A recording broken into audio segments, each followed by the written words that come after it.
Assalamualaikum warahmatullahi wabarakatuh. Tak henti-hentinya kita mengucapkan puji syukur kehadirat Allah Subhanahu wa taala, karena di mana kita diberi sebuah keberkahan, kekuatan, kesempatan, kesehatan, sehingga alhamdulillah kita kembali bersua, berkumpul di tempat ini dalam hal untuk mengikuti sebuah diseminasi kegiatan calon guru penggerak angkatan 11 tahun 2024 Kabupaten Sinjai. Dan alhamdulillah kebetulan di sekolah kita ini UPTD SMP Negeri 21 Sinjai telah mengikuti proses pelatihan guru penggerak angkatan 11, dan alhamdulillah pada hari ini akan telah membersamai kita memberikan edukasi terhadap materi tentang budaya positif, di mana kalau tidak salah modul 1.4. Olehnya itu kami harap dan mengharapkan kepada Bapak Ibu untuk bekerja sama, berkolaborasi, mengikuti sebuah proses pemaparan tentang materi budaya positif, di mana kita ketahui bersama bahwa budaya positif itu adalah salah satu strategi sebuah program yang kita lakukan di satuan pendidikan untuk meningkatkan salah satu tingkat kedisiplinan para peserta didik kita, untuk memberikan penguatan, memberikan konsep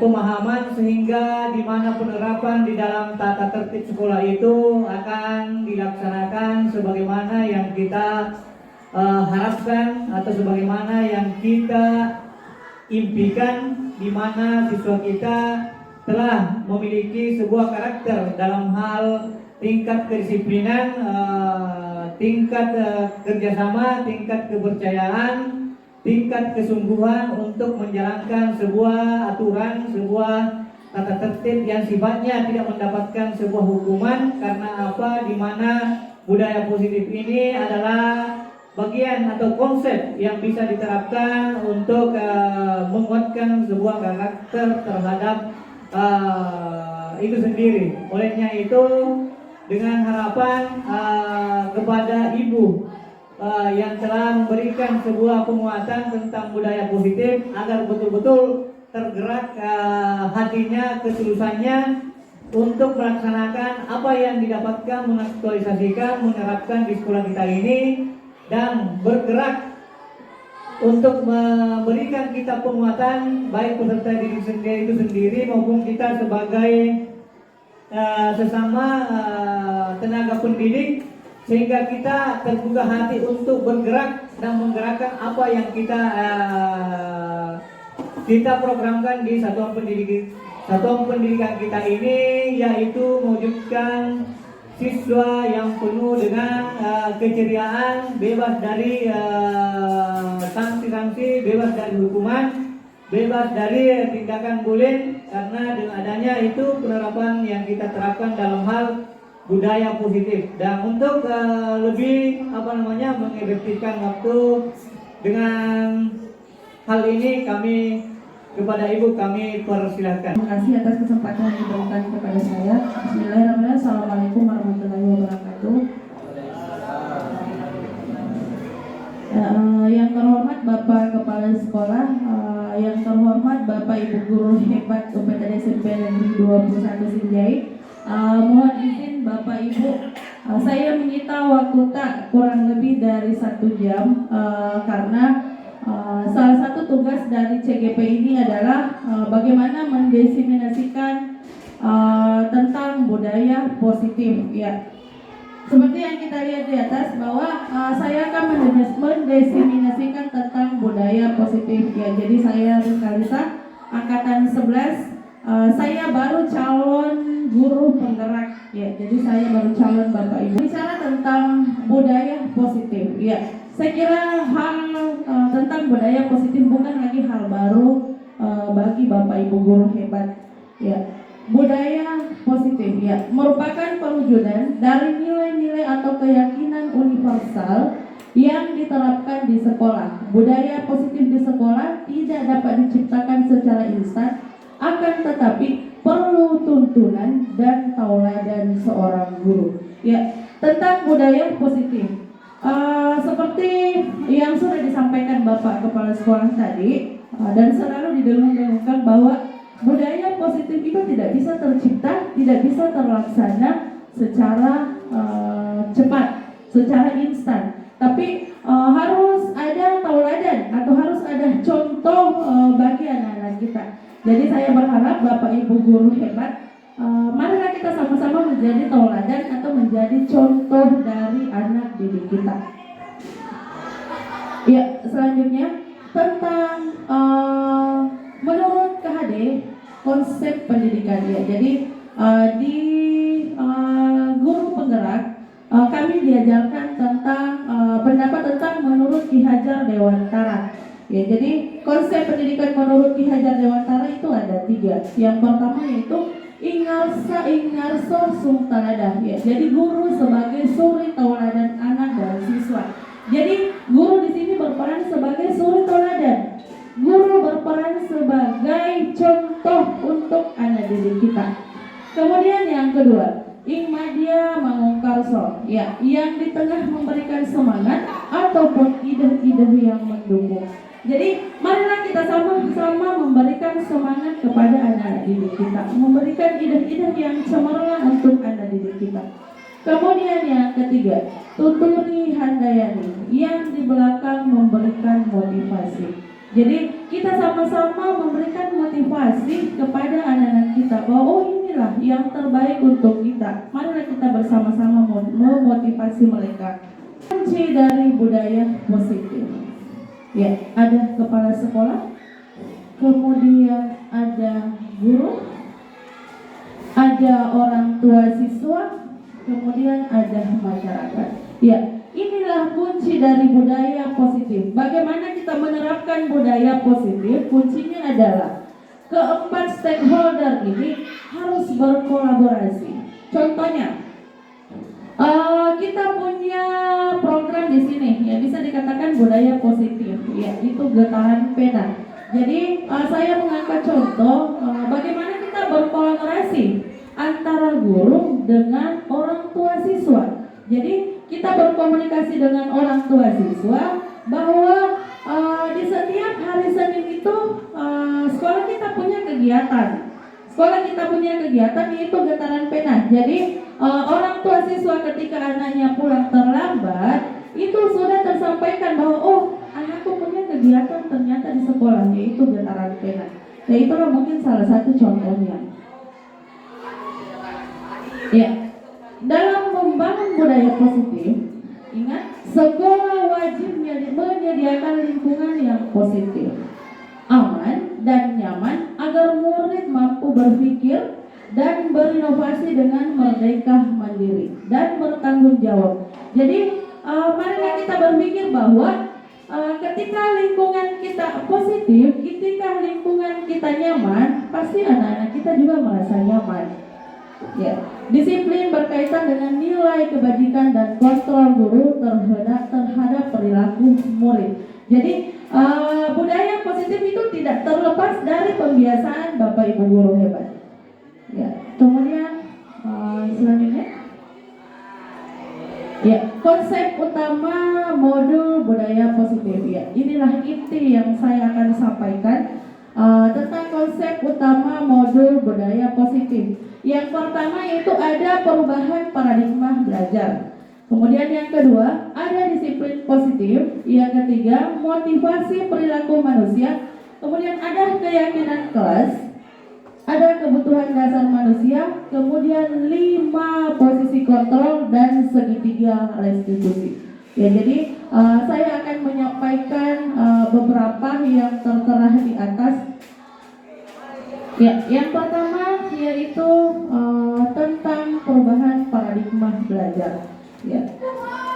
Perubahan paradigma belajar. Pembelajaran dengan paradigma baru dirancang berdasarkan prinsip pembelajaran yang terdiferensiasi sehingga setiap siswa belajar sesuai dengan kebutuhan dari tahap perkembangan untuk mewujudkan profil pelajar Pancasila.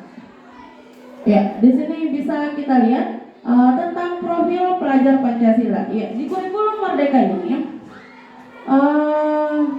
diajarkan kita bahwa siswa diharapkan untuk berkarakter profil pelajar Pancasila. Yang mana isi profil pelajar Pancasila yaitu yang pertama, beriman dan bertakwa dan berakhlak mulia. Jadi saya kira Bapak Ibu guru sudah tahu bahwa apa isi dari beriman dan bertakwa serta berakhlak mulia.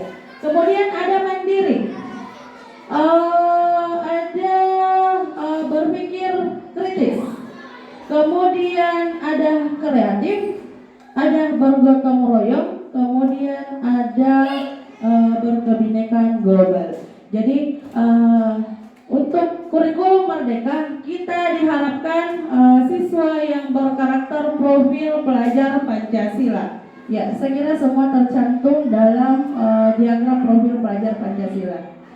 Ya, kemudian tentang disiplin positif. Ya, dalam budaya kita, makna kata disiplin dimaknai menjadi sesuatu yang dilakukan seseorang pada orang lain untuk mendapatkan kepatuhan. Ya, inilah pemahaman kita bahwa disiplin adalah sesuatu yang dilakukan seseorang pada orang lain untuk mendapatkan kepatuhan. Jadi kita menyampaikan sesuatu bahwa harus disiplin, berarti harus kita patuhi.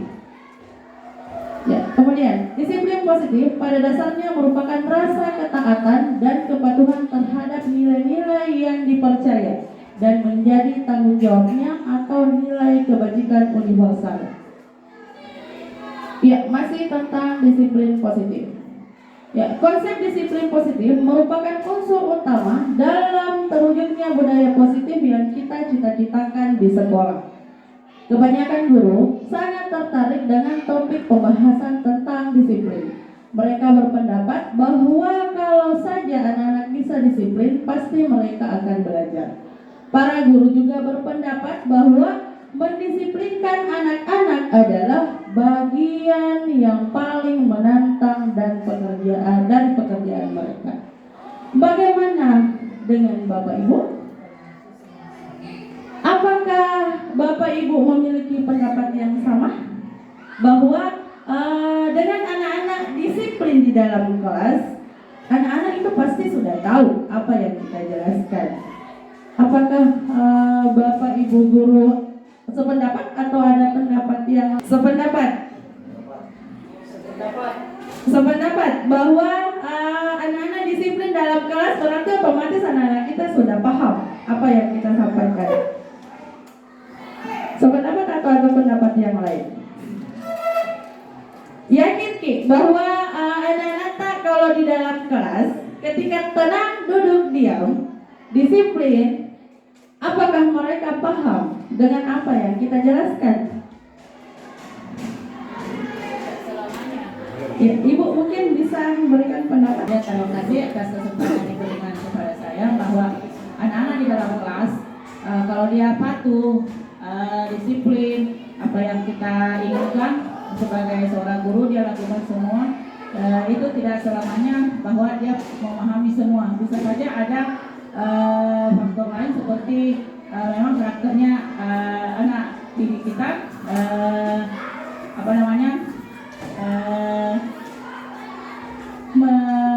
menginginkan apa yang diinginkan oleh seorang guru, walaupun di dalam hatinya bertentangan, karena hanya ingin menyenangkan gurunya, hanya ingin mendapat nilai yang tinggi, sehingga tugas yang diberikan atau sikap-sikap yang dilakukan hanya untuk memenuhi apa keinginan gurunya.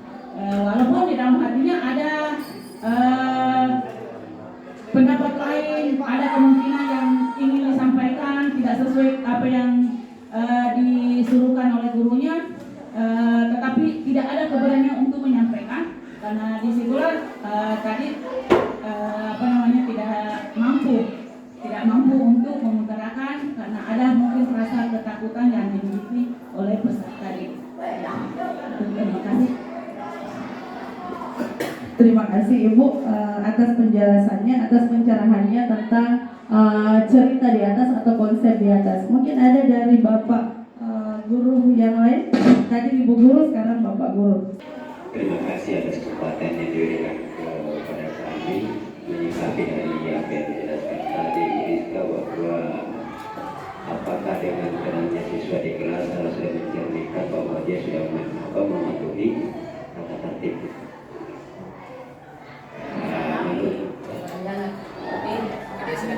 Memahami materi. Terkadang menurut saya terkadang itu siswa ada kalanya memang seperti itu, dan terkadang ada karena ada unsur lain, mungkin karena dianggapnya bahwa kalau saya ini banyak gerakan mungkin ada hukuman atau semacam apalah, mungkin dianggap bahwa termasuk juga yang disampaikan Bu Agus tadi, di mana sekarang kita, walaupun sekarang kita lebih banyak menilai dari penilaian dari sisi karakter siswa. Jadi saya pikir kesimpulannya belum tentu. Terima kasih.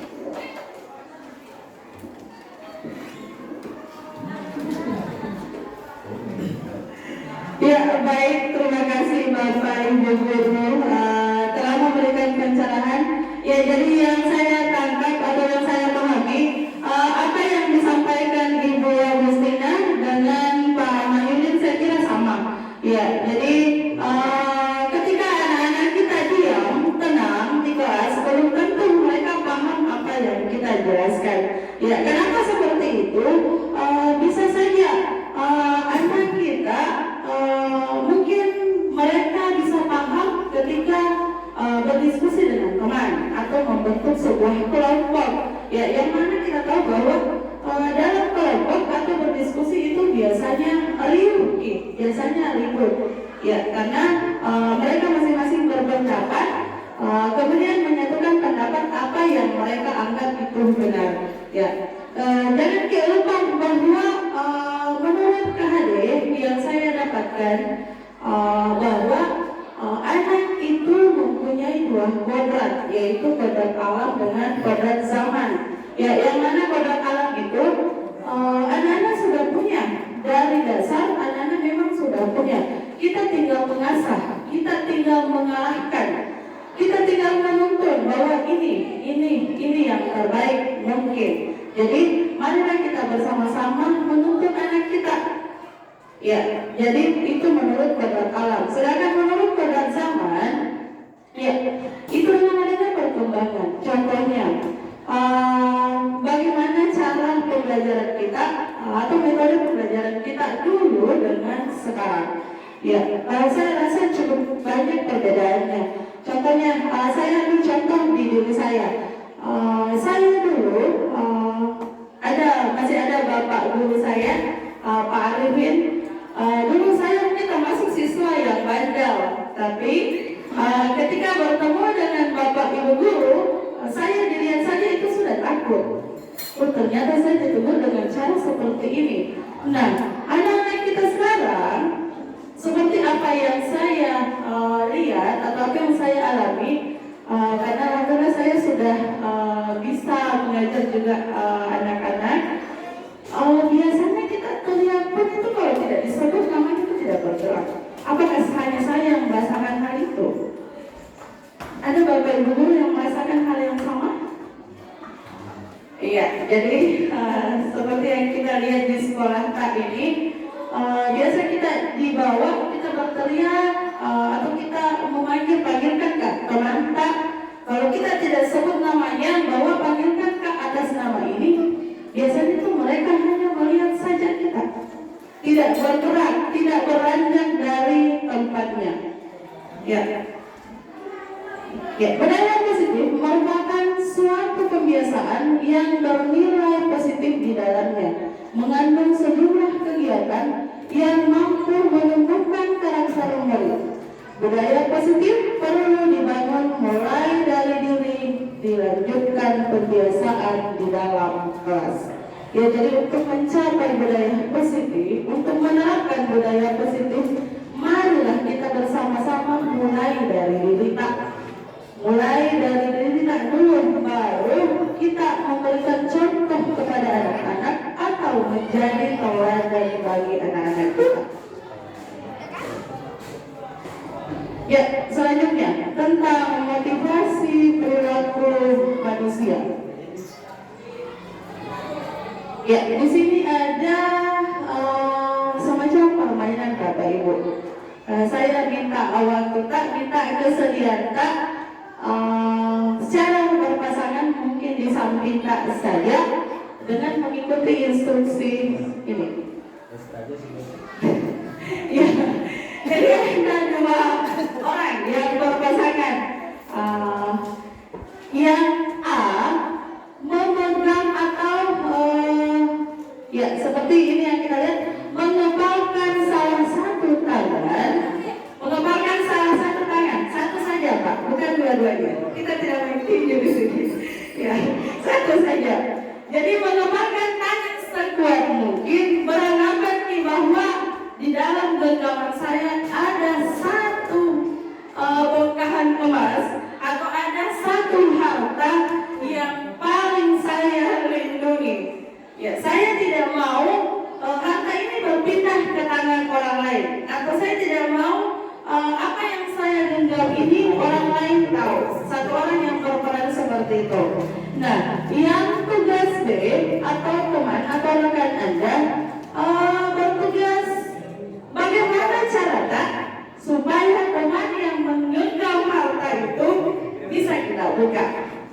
Bagaimanapun caranya, ya baik dengan cara membujuk, menghardik, mengintimidasi, memarahi, menggoda, mengkritik, bahkan menawari Anda sesuatu agar Anda bersedia membuka kepalan tangan.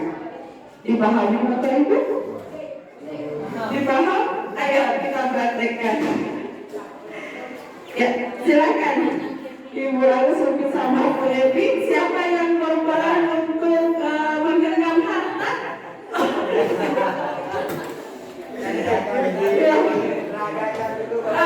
Gue yang digenggam Bapak Ibu.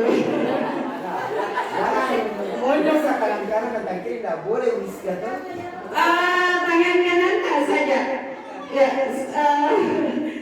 ya, tadi Bapak Ibu bisa mungkin satu yang berperan untuk menggenggam dan satunya berperan untuk membuka genggaman. Silakan. Ya, silakan dimulai Bapak Ibu. Bagaimana cara yang bertugas untuk membuka genggaman? Bagaimanapun cara supaya bisa dibuka genggamannya.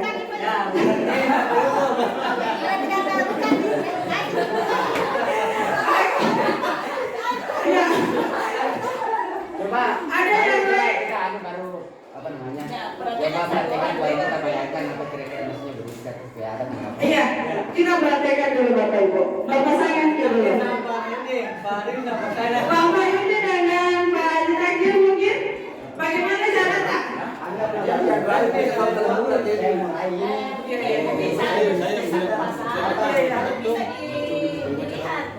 ada suara-suara bagaimana biar berkomunikasi.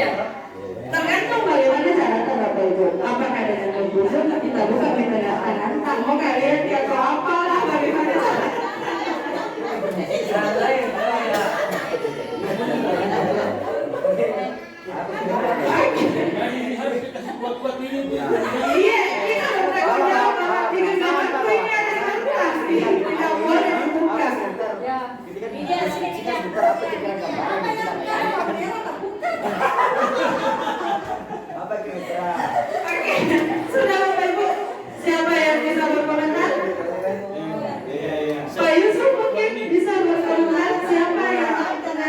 membuka tangan? Oh, baik, silakan.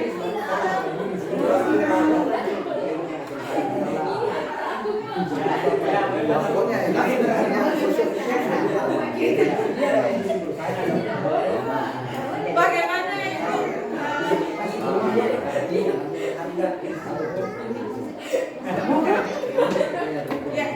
Begini Bu, maksud saya mau menanyakan bagaimana cara Kak supaya Pak Yusuf bukan tadi Pak Yusuf bukan tangannya Bu? Belum, sampai sekarang belum dibuka. Sampai sekarang belum dibuka. Oke, ya tadi kata Pak Yusuf bukan tangannya karena dikasih gue. Ya. Ibu bisa jelaskan bagaimana caranya tadi supaya Pak Yusuf bisa buka tangannya? Saya mau pasang ya kalau tidak dibuka, kalau tidak dibuka dapat itu. saya setelah saya punya sesuatu yang ada butuhkan untuk mengatasi kelaparan tahu itu gue. Jadi kalau tidak akan buka kira terus kalau mau kira apa saja. Iya. Mas Larry bagus ya. Iya.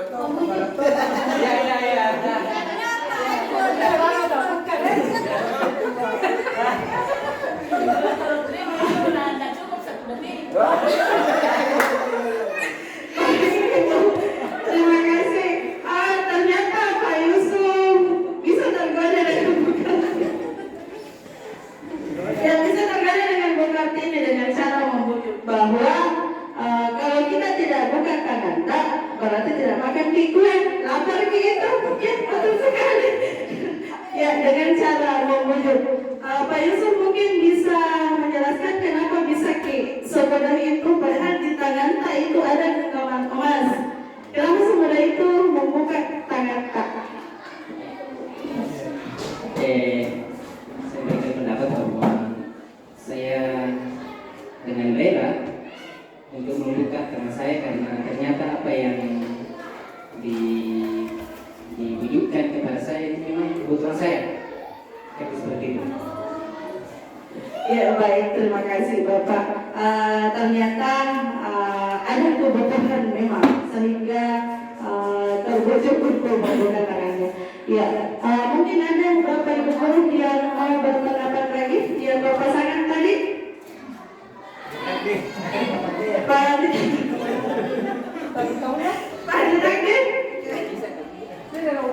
Terima kasih. Tadi saya dengan Pak Muhyiddin mencoba untuk membuka tangan.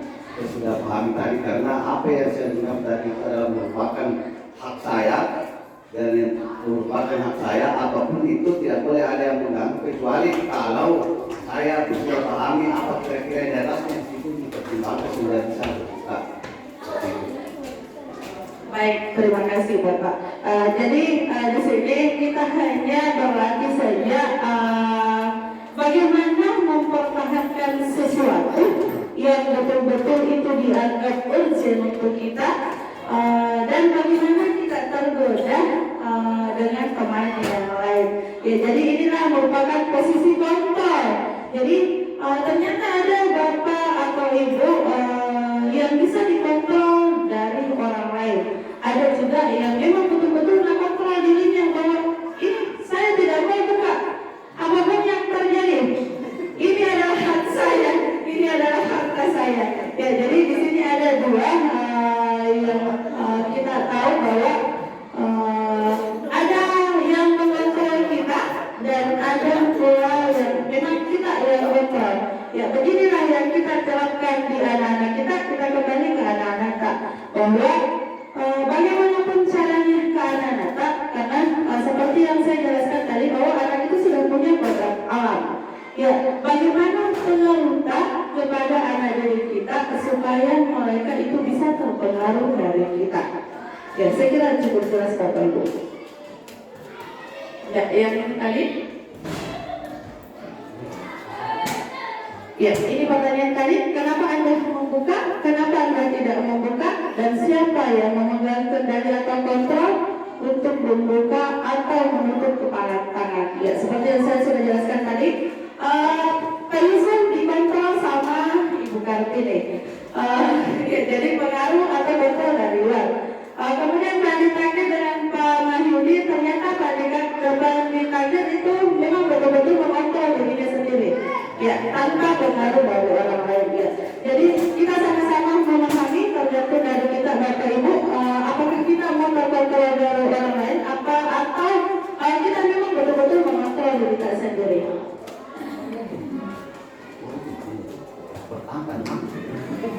Ya, di sini ada motivasi perilaku manusia. Ya, motivasi merupakan dorongan yang timbul pada diri seseorang secara sadar atau tidak sadar untuk melakukan suatu tindakan dengan tujuan tertentu. Ya, di sini ada beberapa contoh. Menghindari ketidaknyamanan dan hukuman. Ya, kita kembali kepada anak-anak kita. Ya, menghindari ketidaknyamanan dan hukuman. Ya. Murid melakukan disiplin diri karena ia takut dihukum. Ini merupakan motivasi ekstrinsik. Jadi, anak-anak disiplin karena mereka takut dihukum. Contohnya mungkin, mohon maaf Bapak, ketika ada anak-anak kita terlambat, saya harus cepat datang ke sekolah, karena kalau terlambat kan, seperti saya kemarin di awal mungkin bersama dengan Pak Ahmad, kalau ada anak-anak kita terlambat, lewat dari jam 7.15, ya mungkin saya ada di depan atau di samping perpustakaan, langsung menanyakan kepada anak-anak, kenapa kita lambat? Apa benar kita kerja pagi-pagi? Ya. Jadi anak-anak datang cepat karena takut dihukum. Berarti itu dari luar atau ekstrinsik.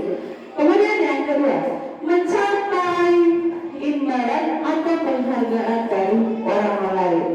Ya. Mencapai imbalan atau penghargaan orang lain. Anak-anak melakukan sesuatu karena lagi dikasih imbalan, mungkin dikasih hadiah. Ya, murid melakukan disiplin diri karena ia ingin mendapatkan imbalan. Ini merupakan motivasi ekstrinsik. Motivasi ekstrinsik. Jadi merupakan motivasi dari luar, pengaruh dari luar. Kemudian yang ketiga, ya, menghargai nilai-nilai kebijakan diri sendiri. Ya, inilah untuk anak-anak kita. Murid melakukan disiplin dari diri karena sadar akan nilai kebajikan dirinya. Itu merupakan motivasi intrinsik. Jadi anak-anak sadar, misalnya saya ambil kembali contoh yang datang pagi. Ketika anak-anak sudah meyakini dirinya bahwa datang pagi itu adalah hal yang positif, atau memang haruskah datang pagi, bukan karena takut gak dihukum, bukan karena mau gak dikasih hadiah. Jadi betul-betul motivasi dari dirinya. Ya, kemudian ini konsep disiplin dengan identitas kegagalan. Tadi sebelum saya masuk materi atau pemaparan, saya sempat bincang-bincang sama Pak Wakasek tentang yang mana itu konsep disiplin dengan identitas kegagalan. Ternyata, ya, hukuman itu dianggap bahwa dengan menghukum anak memasuki identitas kegagalan. Kenapa bisa seperti itu, Bapak Ibu? Kenapa dikatakan menghukum itu merupakan identitas kegagalan? Karena berlaku sementara. Kenapa? Berlaku sementara. Ya, jawaban dari Pak Mayudin karena hukuman itu hanya berlaku sementara. Betul sekali, berlaku sementara. Ketika kita, ya, Pak Adi mungkin, ya, kita tahu bahwa beliau ketika datang berjalan membawa senjatanya, anak-anak bisa langsung lari. Ternyata ada Pak Adi. Ya. Dan yang kita lihat, ketika Pak Adi tidak Ya, kita lihat secara bersama-sama bahwa anak-anak kita saking susahnya diarahkan, ya kita sampai teriak-teriak tidak didengar.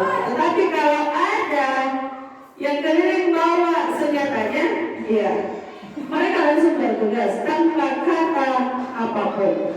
Ya, ini ternyata, iya menurut ini, ya jadi saya tidak memvonis Bapak kegagalan, tapi mari kita bersama-sama berpikir. Saya tidak menggurui, kita sama-sama berpikir, kita sama-sama memadai apakah betul dengan hukuman itu adalah kegagalan. Ya, kenapa hukuman dikatakan kegagalan? Yang pertama adalah menyakitkan. Ya, hati anak kita ketika dihukum, apalagi di depan teman-teman yang banyak, ya bisa jadi malu, menyakitkan hatinya. Aduh, ternyata saya dihukum. Nanya teman-temanku, ya mungkin kita bisa rasakan seperti itu kayak. Kemudian tidak nyaman, ya tidak nyaman terhadap teman-temannya. Kemudian murid takut, seperti yang saya sampaikan tadi, bahwa murid takut ketika ada bapak ibu guru yang memang sering memukul. Kemudian murid menyembunyikan kesalahan. Ya, dia menyembunyikan kesalahan. Mungkin anak-anak kita bersalah, tetapi karena takut dihukum, tidak usah bilang apa kesalahan itu. Karena kalau bilang kesalahan itu pasti dapat hukuman. Ya, begitu mungkin Bapak ini. Ya, kemudian murid menjadi rendah diri. Murid itu tercium dari teman-temannya bahwa saya tuh selalu gak dihukum, tidak ketahui kamu langsung gak dihukum. Ya, jadi itu merupakan identitas kegagalan. Ya, kemudian ada penghargaan. Ternyata penghargaan itu merupakan identitas kegagalan. Kenapa dikatakan identitas kegagalan? Ya, mungkin bisa kita lihat Bapak Ibu. Tidak efektif, kemudian merusak hubungan. Kenapa dikatakan merusak hubungan? Ya, karena misalnya dikasih penghargaan. Ketika kita melakukan pembelajaran di kelas, saya kasih penghargaan ini. Jadi ini biasa saya lakukan Bapak Ibu. Jadi saya kasih penghargaan.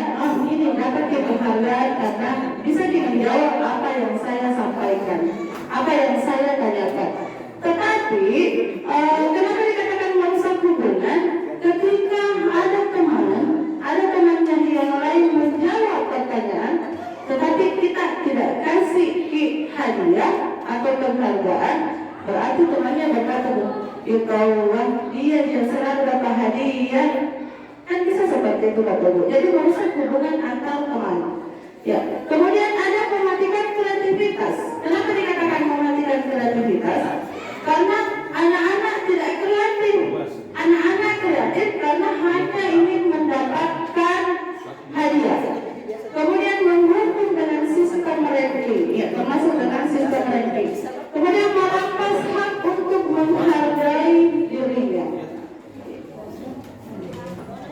Gimana kalau dikasih penghargaan motivasi?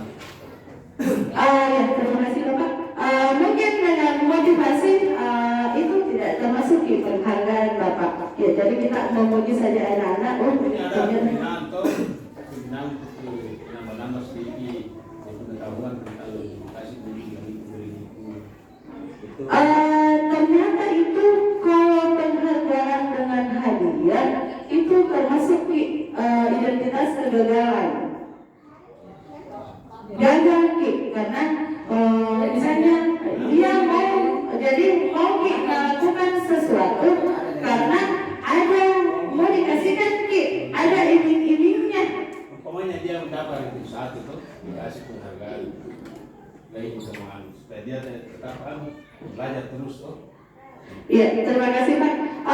Berarti dia termotivasi untuk belajar karena ada yang dinanti, ada yang ditunggu. Kalau satu Kak dapat Kak buku. Jadi bukan dari dirinya sendiri. Ya, termasuk identitas prioritas kegagalan. Menurut ini Bu. Ya. Menurut pandangan menurut pandangan hari. Kalau ada lomba yang dikasih hadiah, kita kan tidak tahu kalau ternyata pada saat lomba ada hadiahnya seperti ini. Cuma kita tahu bahwa kalau lomba itu ada hadiah, tapi mereka bekerja, mereka belajar bukan karena mereka mau dapat hadiah. Bekerja dengan sendirinya, belajar dengan sendirinya, tidak mengharapkan hadiah karena kita tidak tahu bahwa hadiahnya seperti ini. Bagaimana Bapak Ibu?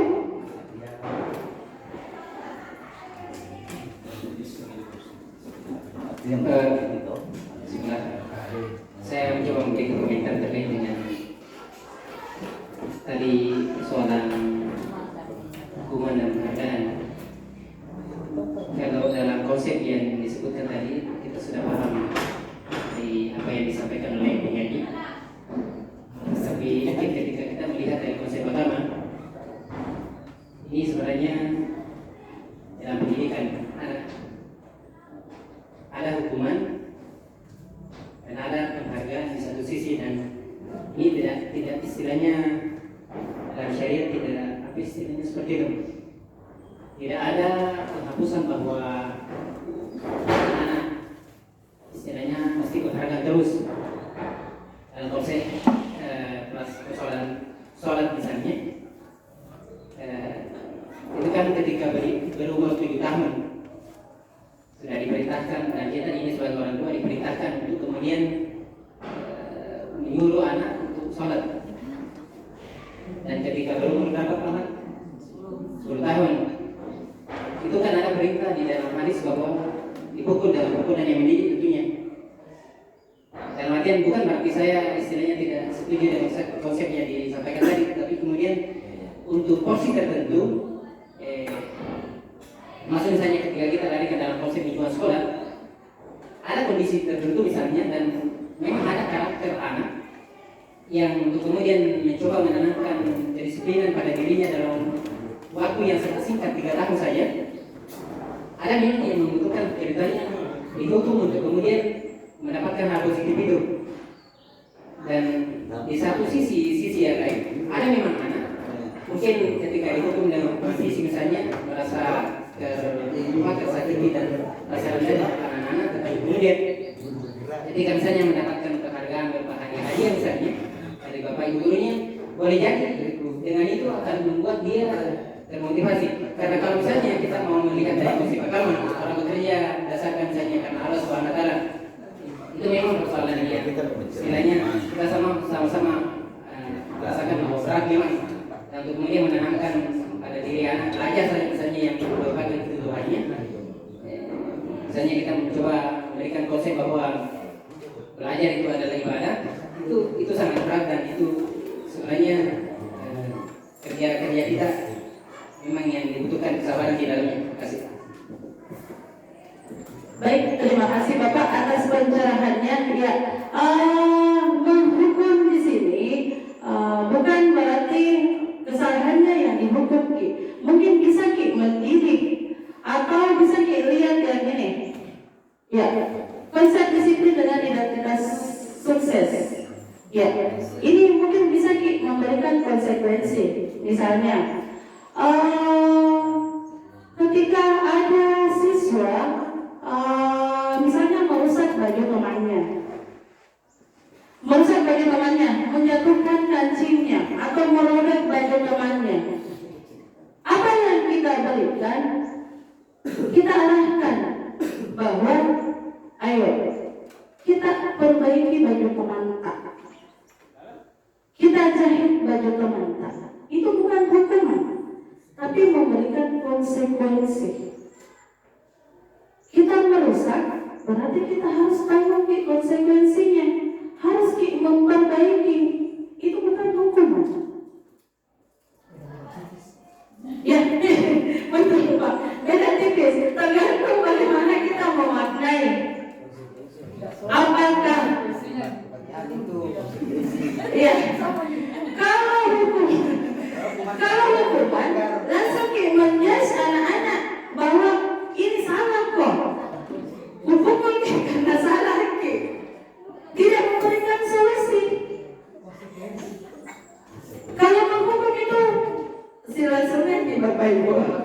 tidak dikasih ki konsekuensi, tidak dikasih ki solusi. Ya, itulah tadi yang saya sampaikan Bapak Ibu. Antara hukuman dengan konsekuensi tergantung kita bagaimana memakainya. Apakah dengan perbuatan atau perilaku tak selama ini kita menganggap bahwa itu adalah konsekuensi? Oke, kita anggap konsekuensi. Kita saja yang memaknai seperti apa. Yang jelas, konsekuensi itu ada solusi. Misalnya mungkin yang sering dilaksanakan yang anak-anak kita ketika tidak beranjak ke musola untuk sholat, kita kasih konsekuensi, bukan hukuman. Kalau hukuman itu langsung, tidak ada pertanyaan sebelumnya. Sedikit dulu.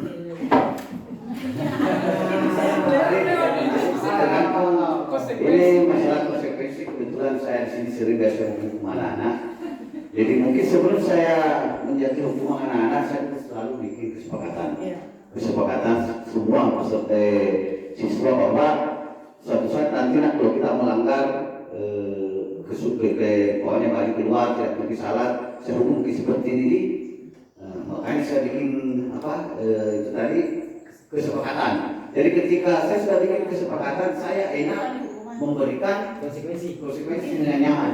Jadi bagaimana apakah itu masuk dalam ranah apa itu? Masuk konsekuensi kan?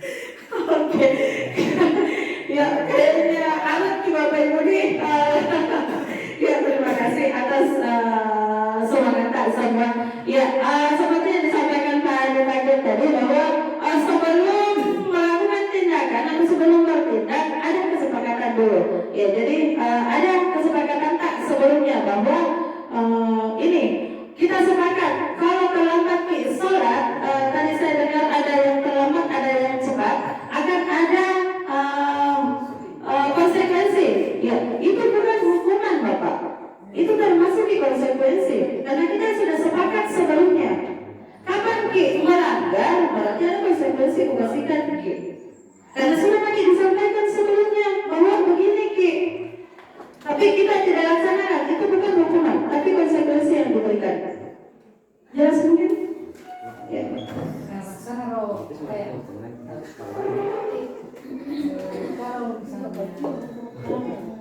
terkait dengan yang penting disepakati sebelumnya dan ketika kesepakatan itu dilanggar lahirlah konsekuensi, maka itu tidak bisa dikatakan hukuman. Menurut saya seperti itu kata kuncinya. Sekalipun dalam istilahnya merasa terhukum, tapi bukan dihukum, barangkali seperti itu. Jadi tidak boleh masakan hukuman, tetapi konsekuensi dari sebuah perbuatan. Ya, ini perlu edukasinya barangkali. Menjelaskan. Hukum ini kan sudah. Kalau hukum berarti kalau menurut saya itu hukum berarti peraturan yang dilanggar tuh Pak. Berarti ada undang-undang sebelumnya. Iya. Oke, terima kasih Bapak Ibu pendapat Pak sangat luar biasa. Mungkin Bapak Kepala Sekolah. Terima kasih atas kesempatan. Perlu kita dulu ini menguasai apa itu hukuman, apa itu konsekuensi. Kita sudah paham bahwa hukuman adalah pasti menyakitkan, akan tetapi ketika konsekuensi adalah kerugian bagi siswa yang melanggar ketika bercerita masalah pelanggaran. Contoh sebuah kasus Bapak Ibu, hukuman terlambat datang. Sudah di tata tertib sekolah itu masuk jam 7.30, akan tetapi anak-anak terlambat sudah lewat 30 menit. Tiba-tiba guru mapel itu langsung datang. Apa kau? Kenapa terlambat? Itu terus kerjamu kau. Itu sudah masuk kategori hukuman karena menjatuhkan perasaan motivasi terhadap anak-anak. Nah, setelah itu mengapa lagi hukumannya bahwa bahwa setelah sudah melapor di guru piket, kau pergi sedot semua itu isi air yang ada di got. Nah, akan tetapi ketika kita bercerita konsekuensi dengan nada lembut, hai nak, kenapa kita terlambat? Kenapa terlambat? Nah, dia jawab anak bahwa saya terlambat karena begadang tadi malam Bu. Karena itulah konsekuensinya, karena dengan begadangnya itu sehingga dia terlambat, maka dikasih penguatan bahwa besok usahakan tidak begadang lagi, tidur di jam umpamanya jam 9.00 kita sudah istirahat, tidak perlu keluyuran di luar rumah.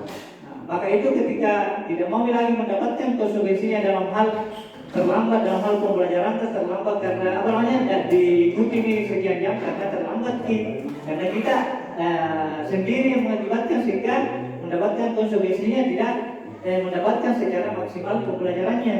Seperti itu Bapak Ibu. Karena memang ini apa namanya pemikiran Ki Hajar Dewantara ini ketika kita memposisikan diri kita di zaman sekarang dengan zaman dulu selalu mengatakan saya dulu jauh nih dulu takut mak.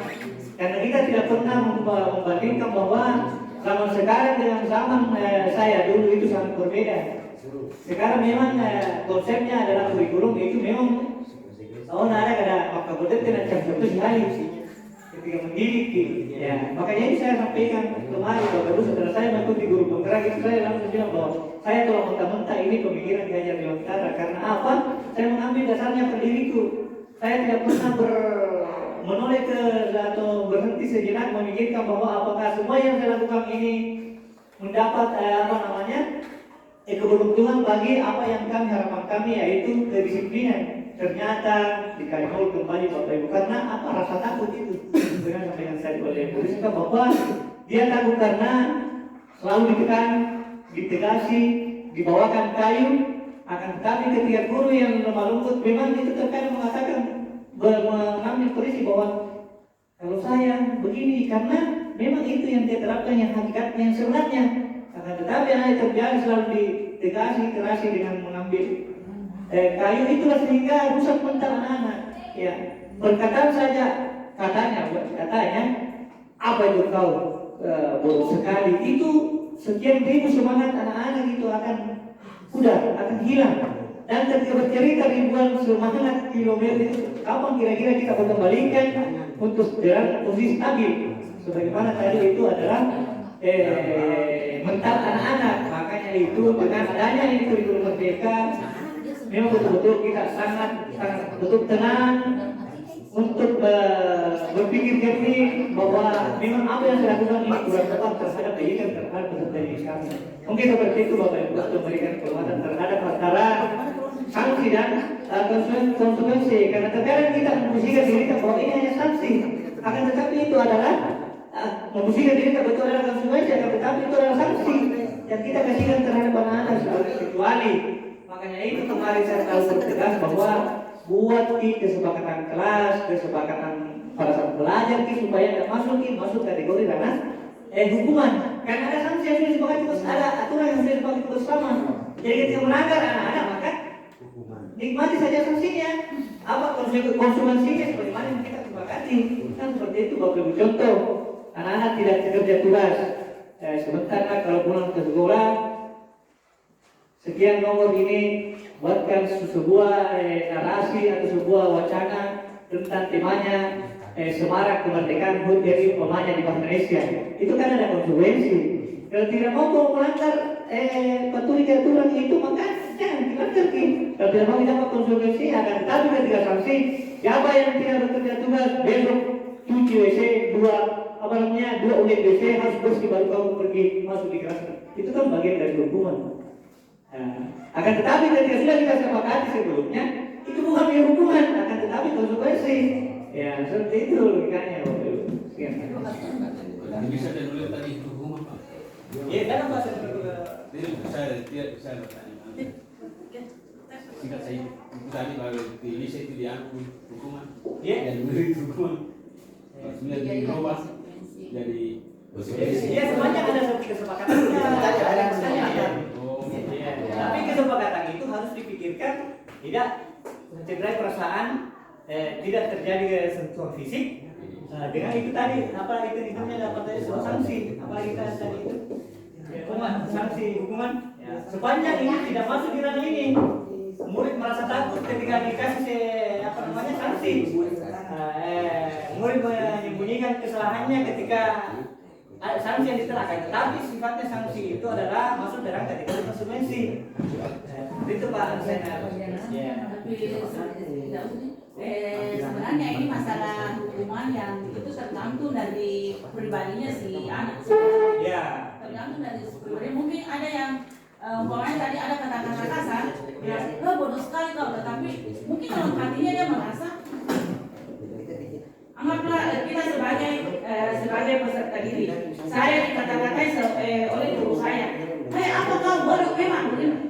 Dalam hati saya sakit, tetapi itu menjadikan motivasi saya bahwa insya Allah ke depan saya akan membuktikan kepada guru saya bahwa saya bisa sukses. Ada kan anak-anak juga berpikiran seperti itu. Dan ini pengalaman yang pernah saya dapatkan. Saya selama menjadi guru ada peserta didik pernah curhat sama saya bahwa saya pun dikatakan seperti ini sama guru si ini, dan insya Allah ke depan saya akan buktikan. Ya, mungkin seperti itu, sehingga kita tidak bisa juga terlalu bahwa anak-anak dikatakan seperti ini supaya dia sakit hati, itu jadi motivasi bagi dirinya kalau dikatakan seperti ini, karena ada tadi rasa sakit sehingga dia berusaha terus berdoa sehingga dia bisa sukses dengan kata-kata tadi yang menyakitkan. Ya, seperti itu. Hingga pribadinya seseorang. Ya, terima kasih Bapak Kepala Sekolah pencerahannya tadi. Terima kasih Ibu atas apa yang disampaikan ya. Jadi kembali ke kita, bagaimana memperlakukan anak-anak kita seperti yang disampaikan tadi Bapak Ibu, Bapak Kepala Sekolah agak menantang sebenarnya. Ketika kita beranggapan bahwa ini adalah konsekuensi, tetapi anak kita menganggap bahwa ini hukuman. Begitupun sebaliknya. Jadi seperti yang disampaikan Ibu tadi bahwa kembali ke anak kita. Jadi kita lihat saja situasinya anak kita seperti apa. Yang mana yang perlu diberikan konsekuensi. Saya kira cukup dengan ini Bapak.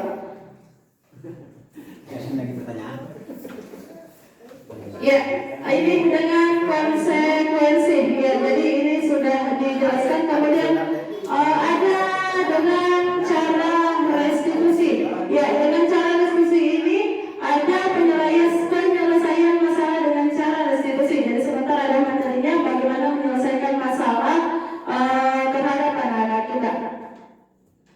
Ya, ini murid bertanggung jawab untuk perilakunya, kemudian fokus pada pemecahan masalah jangka panjang, kemudian murid menghormati dirinya dan orang lain, kemudian dari kontrol dirinya memegang kontrol, kemudian bersemangat memperbaiki kesalahannya.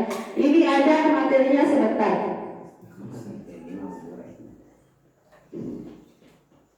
Ya, jadi saya percepat saja. Saya dengar. Ya. Ini contoh kasus siswa yang sering tidak mengerjakan PR. Ini siswa menghukum. Siswa tersebut keluar dari kelas, guru marah dan murid menjadi takut. Ini ternyata hukuman. Kemudian guru memberikan konsekuensi untuk mengerjakan PR-nya saat jam istirahat atau dikerjakan sebanyak 10 kali.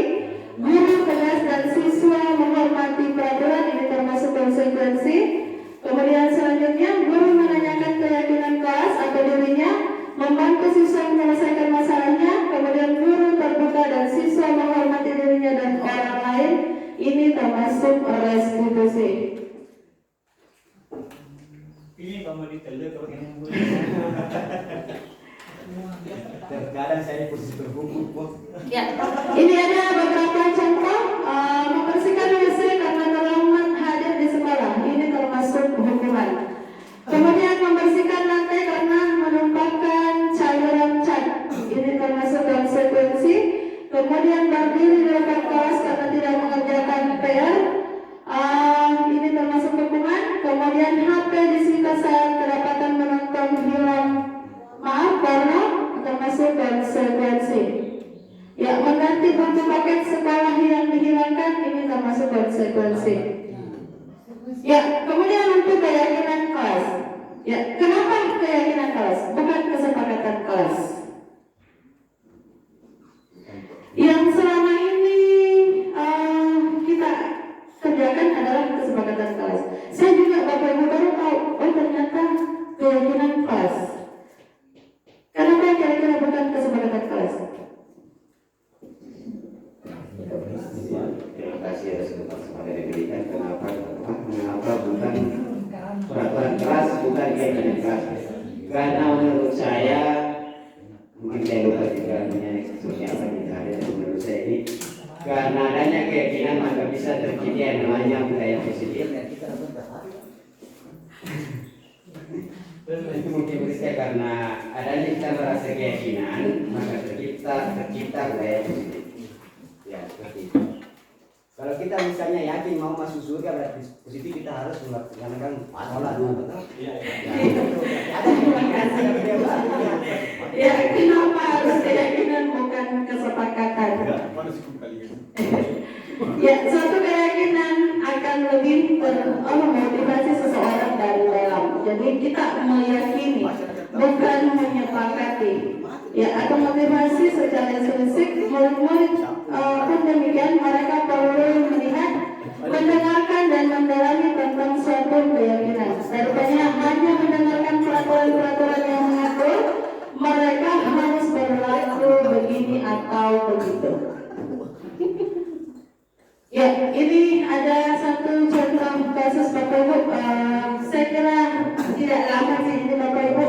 Ya, pada jam pulang sekolah, Ibu Dina menawari Ibu Salma untuk pulang bersama dengan berboncengan di motor. Ibu Dina, ayo Bu, ayo Bu, ikut saya saja daripada naik ojek online, lumayan bisa hemat. Ibu Salma, tapi saya tidak punya helm Bu, gimana dong? Ibu Dina, udah ikut saja. Ini hari Sabtu, tidak ada polisi. Tidak ada polisi. Atau nanti, perhatikan, atau nanti kalau ada polisi di dekat lampu merah, Ibu turun, terus jalan sebentar, lalu saya jemput lagi. Bagaimana? Ya, pertanyaannya, jika Bapak Ibu adalah Ibu Salma, apa yang akan Anda lakukan? Yang kedua, bagaimana pendapat Anda tentang sikap Ibu Dina? Apakah Ibu Dina sudah menerapkan budaya positif? Ya, antara kasus dengan Ibu Dina, antara bersama dengan Ibu Dina. Ibu Dina mengajak, tapi ketika ada polisi, ya sebelumkan saja. Nanti kalau saya ambil Ki, tapi perlu begitu dulu. Bagaimana menurut Bapak Ibu? Baik, daripada bayar ke lagi ojek. Kalau dia ikut tuh berarti dia bukan budaya positif, karena budaya positif terlahir dari kebiasaan. Mungkin bisa bicara. Ya, izin mengenai sedikit. Menurut saya, kalau dia ikut karena alasannya dia menggunakan helm, ya takutnya kalau kedapatan sama petugas lalu lintas. Ya, artinya kalau dia tidak ikut berarti dia sudah menerapkan budaya positif. Tapi ketika dia ikut berarti dia tidak ada keyakinan. Dia yakin kalau dia ikut berarti ada keyakinan bahwa di depan pasti ada polisi. Nah, budaya positif terlahir dari kebiasaan yang positif. Jika seperti itu, Bu. Oke, ada dari Bapak Ibu yang lain? Baik, mungkin. Kalau saya di posisi Ibu Dina,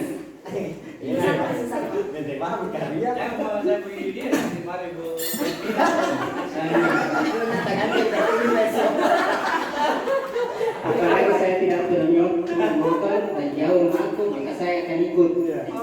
Nanti dekat-dekat berjalan. Kasih. Iya, saya kira Bapak Ibu tidak ada pendapat yang salah, semuanya benar. Jadi masing-masing berpendapat. Kalau Pak Yusuf, ya daripada saya jalan kaki, mungkin saya ikut. Ya, jadi tidak apa-apa sih nanti menjemput lagi setelah tidak ada polisi atau lewat jalur polisi. Ya, terima kasih Pak. Ya, bagaimana pendapatmu tentang sikap Ibu Dina? Apa Ibu Dina sudah menerapkan budaya positif? Ibu Salma yang punya, Ibu Dina yang punya motor. Ibu Dina yang punya motor. Ibu Dina yang mengajak pulang Ibu Salma, tetapi Ibu Salma tidak punya helm. Kata Ibu Dina, ikut saja, tetapi kalau ada polisi,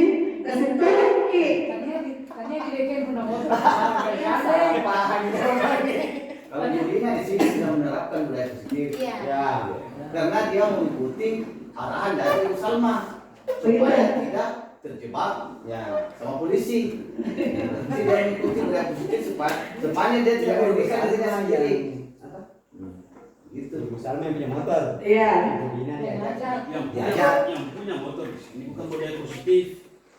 Yang punya motor bukan budaya positif ya, karena tidak apa-apa sih, ikut saja. Yang dibonceng budaya positif. Iya, betul sekali Bapak. Pertolongan orang. Ya, terima kasih Bapak, berikan aplaus untuk kita semua. Ya, keyakinan dan kesepakatan. Ya, saya punya video tentang keyakinan kelas, tapi berhubung waktu sudah lumayan, ya, jadi saya tidak usah perlihatkan apa video dari keyakinan kelas saya. Ini adalah salah satu contoh keyakinan kelas yang di belakangnya Bapak kepala sekolah saya sudah tempelkan.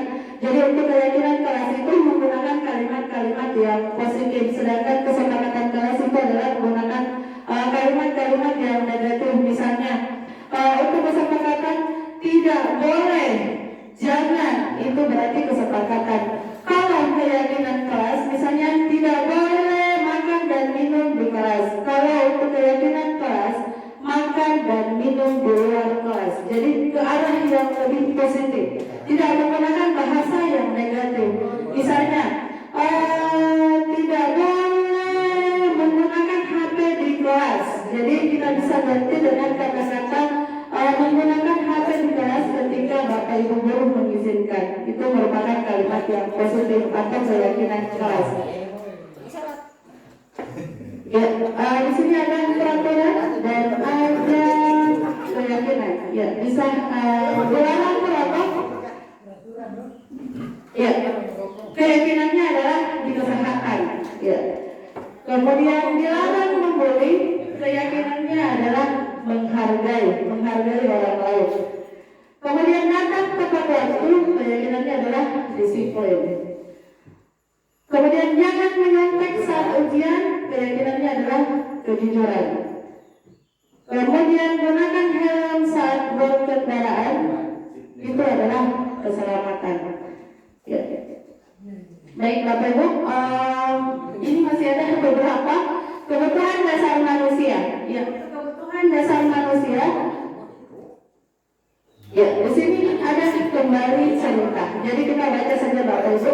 Ibu Sasa, guru wali kelas 1A di SD Pelita, sedang bingung menghadapi ulah salah satu murid kelasnya, Doni.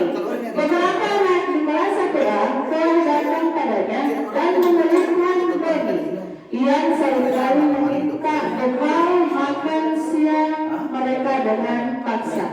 Jika Anda menghadapi situasi seperti Bu Sasa, apa yang akan Anda lakukan? Menurut Anda, kira-kira apa alasan Doni melakukan hal itu? Ya, kita jawab bersama saja Bapak Ibu. Kalau Bapak Ibu adalah Ibu Sasa, kira-kira Doni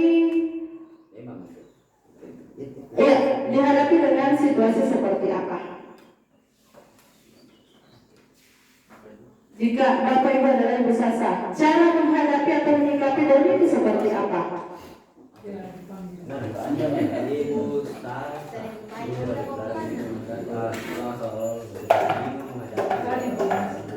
Ya, yang pertama adalah mencari informasi. Ya, mungkin dengan cara kita mengajak berdiskusi Doni.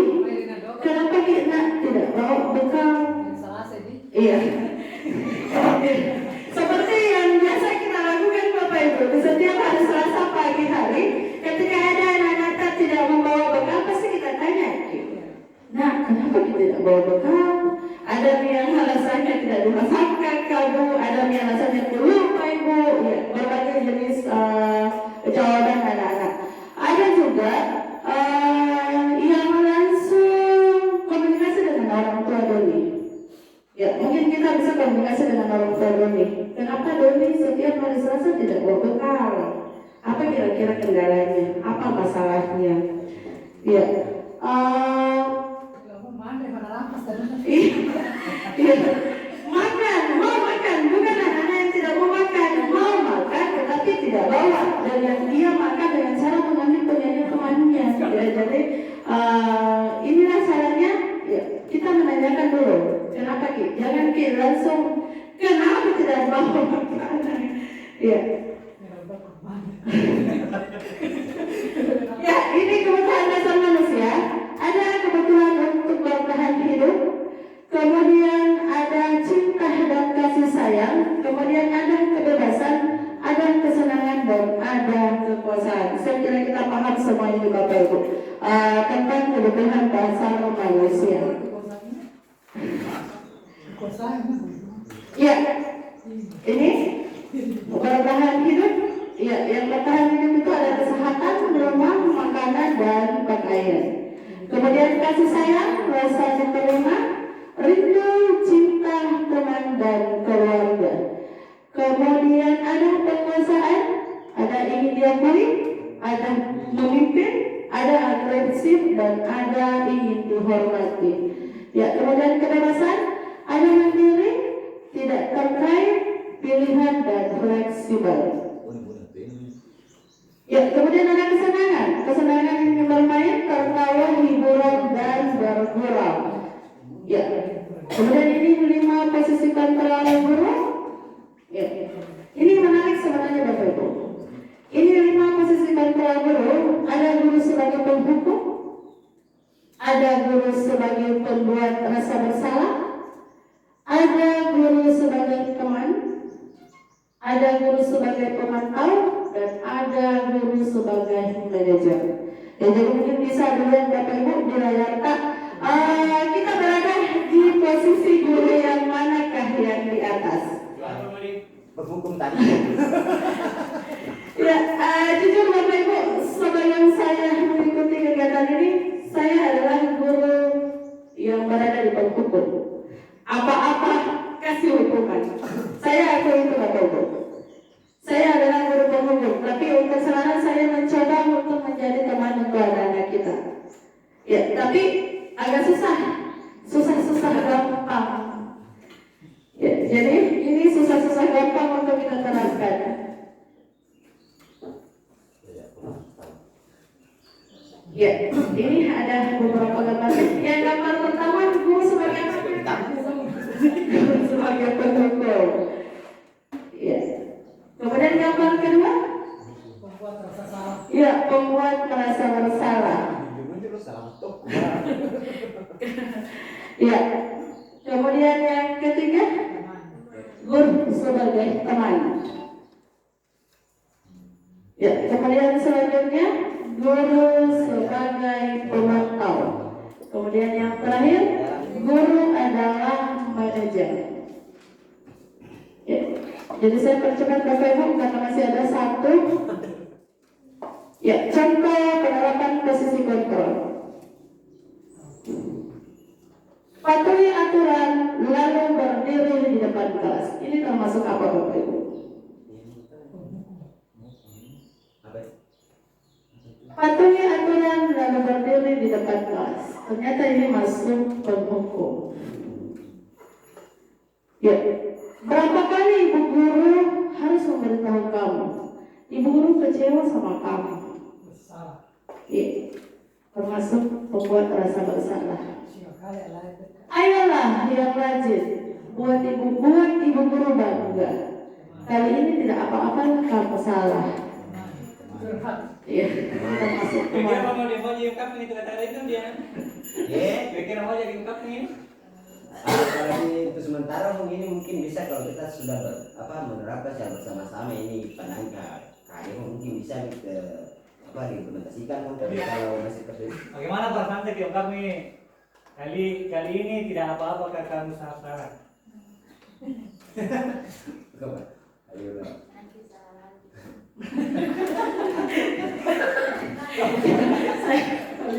Saya lanjut Bapak Ibu. Kalau 3 kali ini Ya, selanjutnya kamu sudah melanggar. Apa peraturan dan konsekuensinya ya? Ya, ini adalah pemantau. Ya, kemudian yang terakhir, apakah kesalahan kamu kira-kira bagaimana